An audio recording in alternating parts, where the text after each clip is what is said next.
la notion de fonction, qui est un ouvrage qui peut être traité à partir de la troisième. Donc pour le réaliser, je me suis aussi appuyée, comme pour mes collègues, sur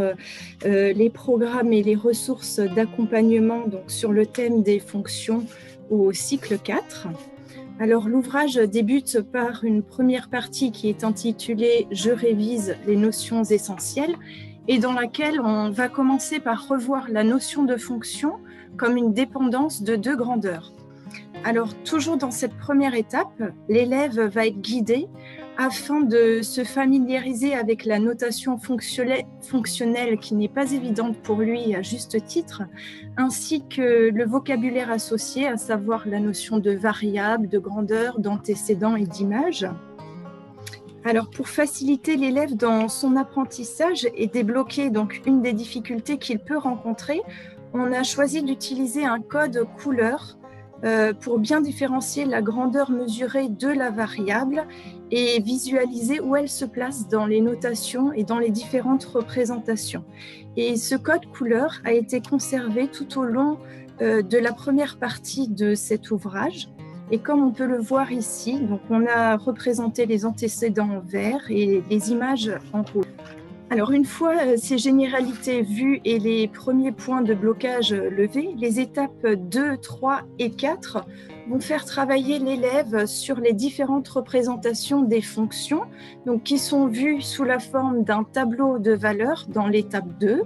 d'une expression symbolique dans l'étape 3 et d'une représentation graphique dans l'étape 4, avec pour la détermination d'images et d'antécédents pour chacune de ces différentes représentations. Alors ici aussi, l'élève peut rencontrer des difficultés, notamment lors de la détermination d'antécédents.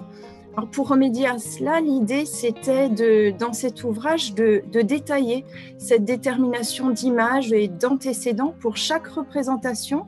un petit peu comme si l'enseignant était à côté de l'élève, c'est-à-dire en lui expliquant pas à pas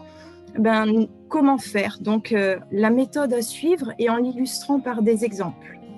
Alors, on arrive ensuite à la deuxième partie de l'ouvrage qui est « Je m'entraîne avec toutes les notions ». Alors, j'ai choisi de commencer par regrouper dans un tableau une série de questions-réponses reprenant tout ce qui a été vu dans la partie précédente. Alors, mon objectif ici, c'était d'aider l'élève à mémoriser donc les connaissances et compétences qui lui sont demandées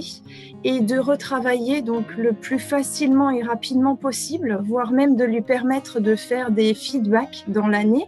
sur cette notion de fonction et sur les procédures de recherche d'images et d'antécédents d'un nombre par une fonction. Alors, suivent ensuite des exercices avec l'utilisation d'un tableur et du logiciel Scratch, qui sont d'ailleurs présents tout au long de cet ouvrage, et enfin des exercices d'entraînement et de synthèse pour se préparer au brevet, mais aussi aux années lycée. Donc le but de ces exercices était, si je puis dire, de jouer un petit peu avec les différentes représentations et de passer de l'une à l'autre pour que l'élève soit de plus en plus à l'aise avec chacune d'entre elles et que ces changements de registre deviennent naturels pour lui et ainsi lui donner toutes les armes mathématiques pour réussir à résoudre des problèmes qui seraient modélisés par des fonctions.